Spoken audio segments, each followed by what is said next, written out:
Hello guys, welcome to my YouTube channel. কেমন আছো তোমরা? এখন আমরা কথা বলবো ইন্ডিয়ান এবং ইন্টারন্যাশনাল সিনেমার কয়েকটা আপডেটস নিয়ে। তার পাশাপাশি কালকে সন্দীপ রেড্ডি ভাঙ্গার আপকামিং সিনেমা, যাতে লিড চরিত্রে আছে প্রভাস অ্যান্ড তিতলিমড়ি, সেই সিনেমাটার নাম হচ্ছে স্পিরিট। সেটা থেকে কালকে অফিসিয়াল ফার্স্ট লুক পোস্টার ছাড়া হয়েছে। কাল মাঝরাতে এটা ছাড়া হয় এবং সেটা আমি তখনই দেখে নিই যখন ছাড়া হয় তার কিছুক্ষণ পরে। বাট সকাল থেকে ভিডিও বানাইনি, কারণ সকালে একটু কাজ ছিল, যার কারণে ভিডিও বানানো হয়নি। তো এখন আপডেট ভিডিওটা শেয়ার করব, তার সাথে কিন্তু এই ফার্স্ট লুক পোস্টারটা নিয়ে কথা বলবো। তো চলো ভিডিওটা শুরু করা যাক। সবথেকে প্রথম যদি আপডেটগুলো নিয়ে কথা বলে নিই, লাস্টে ফার্স্ট লুক পোস্টারটা নিয়ে কথা বলবো। প্রথম আপডেটটা হচ্ছে আমাদের একে নিয়ে, ঋত্বিক রোশনকে নিয়ে। তো শোনা যাচ্ছে ঋত্বিক রোশনের জন্মদিন মানে হচ্ছে 10ই জানুয়ারি ক্রিশ 4 থেকে অফিসিয়াল অ্যানাউন্সমেন্ট আসতে পারে। ইয়েস, এরকমই এখনও পর্যন্ত সম্ভাবনা আছে যে ক্রিশ 4-এর অ্যানাউন্সমেন্ট মেবি ঋত্বিকের বার্থডেতেই হবে। এবং ঋত্বিক রিসেন্টলি একটা ইন্টারভিউতে সেরকমই একটা হিন্ট দেয়। এবং 2027 সালে এই সিনেমাটা রিলিজ দেওয়ার প্ল্যান করছে মেকার্সরা। এবং যদি এই ফিল্মটা হয় তাহলে ঋত্বিক রোশন নিজেই ডিরেক্ট করবে, তার বাবা তার সাথে অ্যাড থাকবে, মানে কিছু ক্রিয়েটিভ প্রসেসে তার বাবা অ্যাড থাকবে। এবং তারপর যেহেতু ঋত্বিক এখনও কোনো সিনেমা ডিরেক্ট করেনি, এটা তার ফার্স্ট সিনেমা হবে অ্যাজ এ ডিরেক্টর, তো যার কারণে তার বাবা তার সাথে থাকবে। এবং এই ফিল্মে যে ভিএফএক্স হবে সেটা করবে হয় রেড চিলিস নাহলে ডিনেক। ইয়েস, ডিনেক, যেটা রামায়ণের যে মানে প্রডিউসার নমিত মালহোত্রা, তার কোম্পানি, বা এখানে রেড চিলিস মানে হচ্ছে শাহরুখ খানের যে production house VFX, red Chillies, তারা করবে। এই দুটোর মধ্যে কোনো একটা কোম্পানি এর ভিএফএক্স করতে পারে। এবং এই সিনেমাটা রিলিজ হবে 2027-এ এবং এর অ্যানাউন্সমেন্ট অফিসিয়ালি আসতে পারে 10ই জানুয়ারি। এরকমই লেটেস্ট আপডেট এখনও পর্যন্ত এরকমই আছে। ইয়াসরাজ এই ফিল্মটাকে প্রডিউস করবে।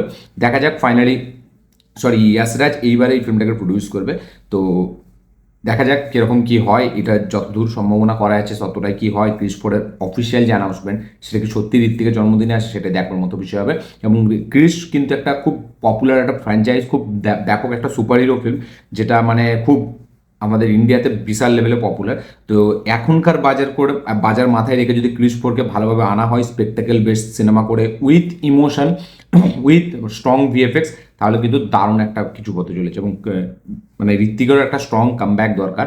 তো আমি তো খুবই এক্সাইটেড, বিশাল লেভেলে আমি চাই যে এই ফিল্মটার অফিসিয়াল অ্যানাউন্সমেন্ট খুব তাড়াতাড়ি চলে আসুক এবং 2027 সালে এই সিনেমাটা রিলিজ হয়ে যাক। তো আপনারা কতটা এক্সাইটেড, কী বক্তব্য আপনাদের, এবং কারা কারা ঋত্বিকের ফ্যান, অবশ্যই কমেন্টে লিখে জানাবেন। নেক্সট যেটা আপডেট সেটা হচ্ছে আলিয়া ভাটকে নিয়ে। তো আলিয়া ভাট রিসেন্টলি একটা ইন্টারভিউ জানিয়ে দেয় যে সে কিন্তু এবার থেকে বছরে একটা করে সিনেমা করবে। ইয়েস, বিকজ তার মেয়ের দিকে সে পুরোপুরি ধ্যান দেবে এখন। এবং লাভ অ্যান্ড ওয়ার অ্যান্ড আলফার পরে সে কিন্তু প্রত্যেকটা বছরে একটা করে সিনেমায় কাজ করার চেষ্টা করবে। সে আর 2-3টে সিনেমাতে কাজ করবে না, কারণ এর কারণটা হচ্ছে তার মেয়ে। কারণ সে তার মেয়েকে টাইম দিতে চায়, তার মেয়ের সাথে আরও সে সময় কাটাতে চায় এবং তার মেয়েকে খুব ভালোভাবে সে বড় করতে চায়। যার কারণে আলিয়া ভাট এরকম সিদ্ধান্ত নিয়েছে যে 2026 থেকে কিন্তু সে একটা সিনেমারই শুটিং করবে। 2025-এ আলফা এবং লাভ অ্যান্ড ওয়ারে শুটিং করেছে, তো এবার 2026 থেকে কিন্তু সে একটা সিনেমারই শুটিং করবে, এরকমই সে জানিয়ে দেয় রিসেন্ট ইন্টারভিউতে। নেক্সট যেটা আপডেট সেটা হচ্ছে আমাদের ইমরান হাশমি এবং ইয়ামি গৌতমের সিনেমা হাককে নিয়ে, যেটা কিছুদিন আগে রিলিজ হয়েছিল, নভেম্বর মাসে মেবি রিলিজ হয়েছিল। তো এই সিনেমাটা কিন্তু 2 জানুয়ারিতে নেটফ্লিক্সে রিলিজ হচ্ছে। ইয়েস, মানে হচ্ছে কালকে এই সিনেমাটা নেটফ্লিক্সে স্ট্রিম করবে। যারা যারা দেখেনি তারা দেখে নেবেন, আমিও দেখিনি, আমিও দেখার জন্য বেশি এক্সাইটেড। দেখা যাক এই সিনেমাটা আমার কীরকম লাগে। নেক্সট যেটা আপডেট সেটা হচ্ছে আমাদের একে নিয়ে, ধুরন্ধরকে নিয়ে।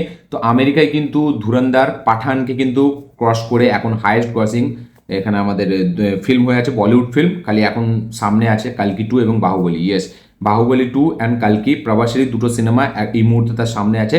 বলিউড থেকে প্রথম সিনেমা ধুরন্ধর, যে কিনা হাইয়েস্ট ক্রসিং সিনেমা আমেরিকার মতো জায়গায়। তো পাঠান ছিল, সেটাকে বিট করে এখন কিন্তু ধুরন্ধর হয়ে গেছে। বাট সাউথ থেকে কালকি এবং বাহুবলী 2 দুটোই প্রভাসের সিনেমা, সেটাকে কিন্তু এখনও টপকাতে পারেনি। তো দেখা যাক সেটাকে পারে কিনা। আপনাদের মতে কি মনে হয়, কালকি এবং বাহুবলী 2-কে কি ধুরন্ধর বক্স অফিসে বিট করতে পারবে আমেরিকাতে, সেটা অবশ্যই কমেন্টে লিখে জানাবেন।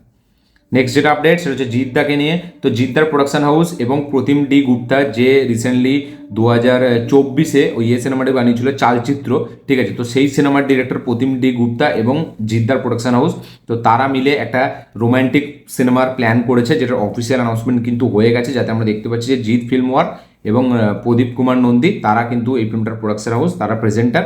এবং এই ফিল্মটার জন্য কিন্তু অফিসিয়ালি কাস্টিং খোঁজা হচ্ছে, যে একটা ফ্রেশ জুটি, একটা হিরো এবং হিরোইন নতুন খোঁজা হচ্ছে এবং কাস্টিং চলছে। দেখা যাক কবে এই কাস্টিংটা পায়। বাট এর যে অফিসিয়াল অ্যানাউন্সমেন্ট সেটা একটা এআই ভিডিওর মাধ্যম দিয়ে জেনারেট করে ছাড়া হয়েছে। যে সিনেমাটার নাম হচ্ছে বৈরাগী, ঠিক আছে, যেটা জিদ্দাও শেয়ার করেছে। তো বৈরাগী হচ্ছে জিতের প্রোডাকশন হাউস থেকে আসা নেক্সট ফিল্ম, যেটা একটা রোম্যান্টিক মিউজিক্যাল রোম্যান্টিক ফিল্ম হবে, ঠিক আছে। যেই ফিল্মটাতে কাইন্ড অফ একটা সাথী টাইপের সিনেমা হতে চলেছে, এটা সাথী 2.0। তো এটা জিদ্দার প্রডিউস করছে এবং প্রতিম ডিগুটটা এটাকে ডিরেক্ট করছে। 2026-এর মাঝখানের দিক করে এই সিনেমাটা আসবে। দেখা যাক এই সিনেমায় লিড চরিত্রে কোন হিরো এবং হিরোইনকে আমরা দেখতে পাই। তো দেখা যাক সেটা কি হয়।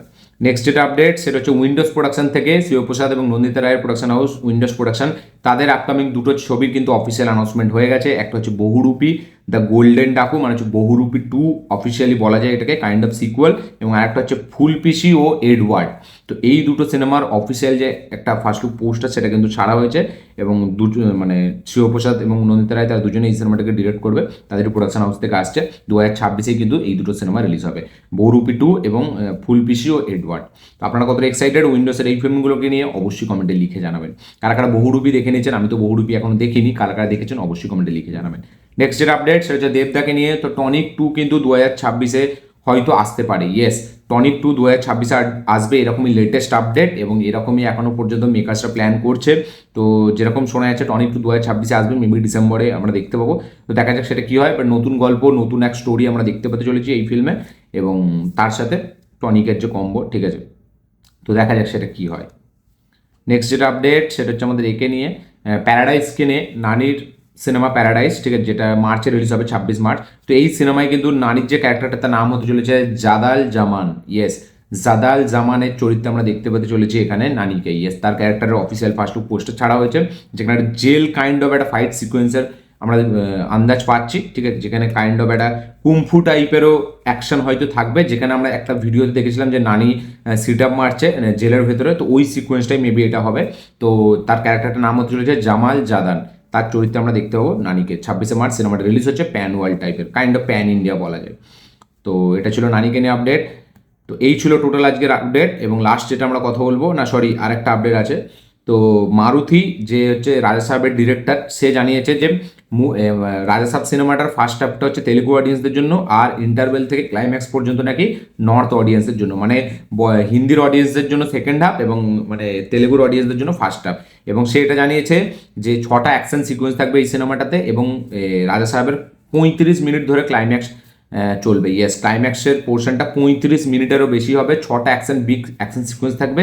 এবং সে এটাও জানিয়েছে যে রাজা সাহেব দেখে যদি কোনো মুহূর্তে কেউ বোরিং ফিল করে তাহলে তার বাড়িতে চলে যেতে পারে ডিরেক্টরের মারুতির, সে বাড়ির অ্যাড্রেসও দিয়েছে। তো রিলিজ হওয়ার আগে এরকম বড় বড় ডায়লগ অনেক মেরেছে, অনেক ডিরেক্টর এসছে গেছে, তাদেরকে আবার রিলিজের পরে খুঁজেই পাওয়া যায় না। তো আমি বুঝতে পারি না এই ডায়লগগুলো কেন মারে। এই ডায়লগগুলো তখনই মারে যে যার নিজের মানে কি বলবো তার প্রোডাক্ট মানে তার প্রডিউস করা জিনিসের ওপর ভরসা থাকে না, ঠিক আছে, মানে যার নিজের মাল নিজের মাল নিজেই মানে তার উপরে ভরসা নেই তার। তো সেই রকমই কথা এইসব লোকজন বলে, ঠিক আছে, যার কারণে এত হাইপ ক্রিয়েট করার চেষ্টা করে এবং সিনেমার পরে তাদেরকে খুঁজেই পাওয়া যায় না। তো আমি জানি না এগুলো কেন বলে, আপনাদের মতে কী মনে হয় অবশ্যই কমেন্টে লিখে জানাবেন। তো নেক্সট যেটা আপডেট সেটা হচ্ছে ব্যাটল অফ গালওয়ানকে নিয়ে। তো ব্যাটল অফ গালওয়ান এই সিনেমাটা কিন্তু কোনো একটা চরিত্রের বায়োপিক না, এই সিনেমাটা কিন্তু ওই যে ঘটনাটা ঘটেছিল, ওই যে ওয়ারটা ঘটেছিল, সেই যুদ্ধটাই কিন্তু আমরা এখানে দেখতে পেতে চলেছি। এটা কিন্তু কোনো মানে একটা পার্টিকুলার মানে সালমান খানের ক্যারেক্টারটা যেহেতু মেন লিডার, তো তার ক্যারেক্টারের বায়োপিক কিন্তু এটা নয়। এটা কিন্তু পুরো সবকটা সোলজারকে নিয়ে যে যুদ্ধটা হয়েছিল, তারা যে মানে নিজেদের জীবন ত্যাগ করেছিল, সেই গল্পটা কিন্তু আমরা ব্যাটল অফ গালওয়ানে দেখতে পাচ্ছি। এটা কিন্তু কোনো রকম বায়োপিক না, এবং এটা কিন্তু কোনো রকম কোনো পার্টিকুলার একটা ব্যক্তির কাহিনী না, এটা সবকটা সোলজারকে নিয়ে এই গল্পটা, এবং সবার গল্পই কিন্তু আমরা এখানে দেখতে পেতে চলেছি। এবং এটা এই লড়াইটা চায়নার বিরুদ্ধে হয়েছিল, এবং চায়না এটা যখন রিলিজ হয় এরপর থেকে চায়না কিন্তু তারা খুব পলিটিক্স একটা খেলছে যে না এরকম কোনো যুদ্ধ হয়নি, এরকম হয়নি, ইন্ডিয়া এটাকে বাড়িয়ে দেখাচ্ছে। তো যখনই ব্যাটল অফ গালওয়ানের টিজার রিলিজ হয়েছে তারপর থেকেই চায়না মানে খুব ভয় ভয়ে আছে।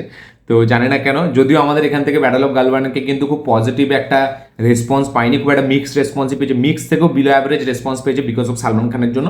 কারণ ডিরেকশন ঠিকঠাক আছে, প্রোডাকশন ভ্যালু ঠিক আছে, বাট সালমান খানের যে এক্সপ্রেশন সেটা নিয়ে প্রচুর ট্রোলিং হয়। তো এখানে আমাদের ইন্ডিয়াতেই সব অডিয়েন্সদের এটা ভালো লাগেনি, বাট তাতেও চায়না ভয় আছে। যদি এটা সালমান খানের 2012-13 যুগের সিনেমা হতো কাইন্ড অফ সুলতান, তাহলে তো মনে হয় চায়না মনে হচ্ছে মানে ইন্ডিয়াতে চলেই আসতো, মানে এটাকে সত্যি নয় প্রমাণ করার জন্য। তো ব্যাটল অফ গালওয়ান সেটা কিন্তু কোনো বায়োপিক না, সেটা কিন্তু পুরো ওই ওয়ারটা এবং প্রত্যেকটা সোলজারকে নিয়ে কিন্তু এই সিনেমাটা, এর কাহিনিটা। তো এটা ছিল সবকটা আপডেট, এবং এখন আমরা কথা বলবো হচ্ছে প্রভাস এবং Tripti Dimri starrer upcoming film স্পিরিটের ফার্স্ট লুক পোস্টারকে নিয়ে। তো দেখুন পোস্টারটা কিন্তু আমার সলিড লেগেছে, একদম র রাগেড ইন্টেন্স একটা পোস্টার, তার সাথে সাথে উইথ সোয়াগ, ঠিক আছে। এবং যেরকম মানে এই পোস্টারটা দেখে অ্যানিম্যালের কথা ডেফিনেটলি মনে পড়বে, কারণ অ্যানিম্যালও এরকম টাইপ অফ একটা বড় বড় হেয়ার, একটা বিয়ার্ডওয়ালা লুক, একটা রণবীর কাপুরের ছিল, এরকম সাদা কস্টিউম পরতো। হ্যাঁ, সেখানে খালি তফাৎটা ছিল যে সেখানে রশ্মিকা এইভাবে সিগারেটটা ধরিয়ে দিত না, বা তৃপ্তি দিমড়ি সে সিগারেটটা ফেলে দিত মুখ থেকে, বাট এইখানে সে সিগারেটটা ধরিয়ে দিচ্ছে। এবং তৃপ্তি দিমড়িরও যে ড্রেসিং স্টাইল সেটাও একটু অন্য। এবং এরকমও শোনা যাচ্ছে যে নাকি স্পিরিটে এরকম একটা সিকোয়েন্স থাকবে যেখানে তৃপ্তি দিমড়ি, সে তো মেন হিরো, হিরোইন, তো তার এরকম নাকি একটা সিকোয়েন্স থাকবে যে প্রভাসের রাগ এই সিনেমাটাই এতটাই আমরা দেখতে পাবো যে সে তৃপ্তি দিমড়ির ক্যারেক্টারটা নাকি ভয়ে পেশাব করে ফেলবে। ইয়েস, এরকমই একটা নাকি সিকোয়েন্স সন্দীপ রেড্ডি ভাঙ্গা শ্যুট করছে, যে সিনেমার যে মেন লিড হিরোইন সে নাকি ভয়ে পেচ্ছাপ করে ফেলবে বিকজ অফ হিরোর রাগ দেখে। ইয়েস, এই ক্যারেক্টারটা প্রভাস যে ক্যারেক্টারটা প্লে করছে তার রাগটা এতটা লেভেল অফ থাকবে যে তাকে দেখে হিরোইন পেচ্ছাপ করে ফেলবে। মানে এইরকম টাইপ অফ ভাঙ্গার জাস্ট ভাবছে, জাস্ট ভাবুন এই সিকোয়েন্সটা যখন থিয়েটারে আসবে কোন লেভেলে মানে এটা নিয়ে কথা হবে, এবং কোন লেভেলে এটাকে এইটা দেখার জন্য ফিল্মটা ভাইরাল হবে, এবং সেটার পরে যে কত ট্রোলিং হবে ভাঙ্গাকে নিয়ে, এবং মানে চারিদিকে কন্ট্রোভার্সি, চারিদিকে ক্রিটিসিজম হবে ভাঙ্গার সিনেমাটাকে নিয়ে, সেটা জাস্ট মাথা খারাপ করে দেবে। বাট স্পিরিটের পোস্টার আমার জন্য কিন্তু খুব হেভি ক্যাচি, খুব খুব ইন্টেন্স, খুব একটা মানে একটা আগুন টাইপের একটা ফায়ারওয়ালা একটা পোস্টার হয়েছে। এবং সন্দীপ রেড্ডি ভাঙ্গা মানেই তার পোস্টার সবসময় ইউনিক, তার পোস্টার সবসময় মানে পোস্টার থেকেই তার সিনেমা ভাইরাল, পোস্টার থেকেই তার ছবির জন্য যে হাইপ সেটা নেক্সট লেভেলে হয়ে যায়। তো এটাকে নিয়ে এখন ক্রিটিসিজম হচ্ছে, কন্ট্রোভার্সিসও হচ্ছে এই পোস্টারটাকে নিয়ে, এবং তার সাথে সাথে মানে পোস্টারটা নিয়ে অনেক খিল্লিও হচ্ছে যে অ্যানিমেল থেকে পুরোপুরি কপি করে এটা করে দেওয়া হচ্ছে। তো নিজের সিনেমার সাথেই নিজের সিনেমার তুলনা হচ্ছে, বাট ভাঙ্গার এইসব কিছু যায় আসে না, সে যা হচ্ছে হোক, সে সিনেমার মাধ্যম দিয়ে জবাব দেয়। বাট এই পোস্টারটা আমি তো মানে ভাবছি প্রভাস যখন ক্যামেরা অন হয় প্রভাসের একটা আলাদা অরা থাকে, প্রভাস তখন জানেই না যে মানে প্রভাস অ্যাক্টিং করে, প্রভাস হেভি মানে মারাত্মক অ্যাক্টিং করে যখন ক্যামেরা চালু হয়ে যায়। আবার যদি মানে এরকম এটা অ্যাকশন আবতারে আমরা প্রভাসকে দেখবো, এবং অ্যাকশন আবতারে প্রভাস আমরা জানি কি ক্যাশ লাগে তাকে দেখতে, সে ডেডলি হয়। এবং সন্দীপ রেড্ডি ভাঙা জায়গায় তাকে যখন তাকে প্রেজেন্ট করবে, তার এরকম ফিজিক্স, একটা লিন বডি, এরকম একটা হেয়ার, এরকম একটা লুক, মানে আলাদা রকম গুজবাম্স হতে চলেছে। এবং প্রভাসের মতো স্টার জাস্ট ইমাজিন করুন ফার্স্ট ডে বক্স অফিসটা করতে যাবে, মানে ভাঙ্গার ডিরেক্টর প্রভাস অ্যাক্টার, এই কম্বিনেশনটাই ইটসেলফ খুব ডেডলি। এবং ভাঙ্গার প্রিভিয়াস ট্র্যাক রেকর্ড খুবই হেভি, ব্লকবাস্টার একটা ট্র্যাক রেকর্ড। এবং প্রভাস তার হয়তো রাজা সাহেব অতটা চলবে না, বাট তাও প্রভাসের যে ক্রেজ, ফ্লপ সিনেমা হওয়া সত্ত্বেও সে কিন্তু 200-250 কোটি টাকার বক্স অফিস কালেকশন দিতে পারে, এটা কিন্তু তার দম আছে, এটা মানতে হবে। এবং এইরকম আবদারে প্রভাসকে দেখার জন্য সবাই রেডি, যারা প্রভাসের ফ্যান না তারাও চায় প্রভাসকে এইভাবে দেখতে, কারণ আদিপুরুষ এবং এই রাজা সাহেবের মতো সিনেমায় দেখে দেখে আমরা পচে গেছি, রাধে শ্যামের মতো সিনেমায়। এবার তো ডেফিনেটলি আমি খুবই তাড়াতাড়ি চাই এই সিনেমাটা যেন আরও প্রিপোন করা হোক, যেন জুলাই আগস্টে রিলিজ করে দেওয়া হয়। এই ফিল্মটা ডিসেম্বরে রিলিজ হওয়ার প্ল্যান হচ্ছে, বাট আমি তো বলবো আরও আগে রিলিজ দেওয়ার। এবং পোস্টারটা কিন্তু আমার কি কাজ লেগেছে, হেভি লেগেছে। এবং তৃপ্তি দিমড়ি সে যখন সঞ্জু রেড্ডি ভাঙ্গার সাথে কাজ করে না, মানে সে পুরো হলিউডকে ছাপিয়েছে, তার পারফরমেন্স এতটা সুন্দর হয়। অ্যানিমালে তাকে দেখে মনেই হয় না সে অ্যাক্টিং করছিল, মানে সে খুব জেনুইন মনে হচ্ছিল, এখানেও তাকে সেরকমই মনে হচ্ছে। দেখা যাক কী হয়। তো পোস্টারটা আমার হেভি লেগেছে, আমি জানি পোস্টারটা অনেকজনের অনেকটা ক্রিটিসাইজ করবে অনেকজন এটাকে নিয়ে, বাট আমার কিন্তু ভাঙ্গার এই পোস্টারটা মারাত্মক লেগেছে। এবং ভাঙ্গার প্রত্যেকটা পোস্টার কিন্তু কি ক্যাশ হয়, আমার এটা হেভি লেগেছে। ফার্স্ট টিজারের জন্য আমি মারাত্মক লেভেল এক্সাইটেড, আপনার কত এক্সাইটেড অবশ্যই কমেন্টে লিখে জানাবেন। তো ফার্স্ট লুক পোস্টার আমার জন্য ব্যাপক কাজ করেছে, আপনাদের কি রিয়াকশন, কি বক্তব্য, কি মতামত ভাঙ্গার স্পিরিটের ফার্স্ট লুক পোস্টার নিয়ে অবশ্যই কমেন্টে লিখে জানাবেন। কারা কার প্রভাসের ফ্যান একটা লাইক দেবেন, প্রভাসকে কেমন লাগলো আপনাদের দেখে অবশ্যই কমেন্টে লিখে জানাবেন। আমি তো বেশ এক্সাইটেড, এবং প্রভাসকে দেখেই মনে হচ্ছে সালাম সিনেমায় প্রচুর মারতে চলেছে সে ভিলেনদের, এবং সে তুলে তুলে কাঁচার মারবে, তাকে দেখেই মনে যাচ্ছে, বা কেটেও দেবে এরকমও হতে পারে। কারণ প্রভাস সালারে আমরা তাকে দেখেছি, সে যখন বিস্ট মোড়ে যায় অন্য রকম স্ক্রিন প্রেজেন্স তার থাকে। তো আমি তো খুবই এক্সাইটেড, আপনাদের কি বক্তব্য শেয়ার করবেন। এই ছিল আপডেট, এই ছিল ফার্স্ট লুক পোস্টার নিয়ে কথা। ভিডিওটা ভালো লেগে থাকলে লাইক শেয়ার কমেন্ট করে দেবেন, চ্যানেল তুললে চ্যানেলকে সাবস্ক্রাইব করবেন, বেল আইকন প্রেস করতে ভুলবেন না। স্ট্রেঞ্জার থিংস সিজন 5 রিলিজ হয়ে গেছে, 5-এর ভলিউম মানে এন্ডটা রিলিজ হয়ে গেছে, ফিনালেটা।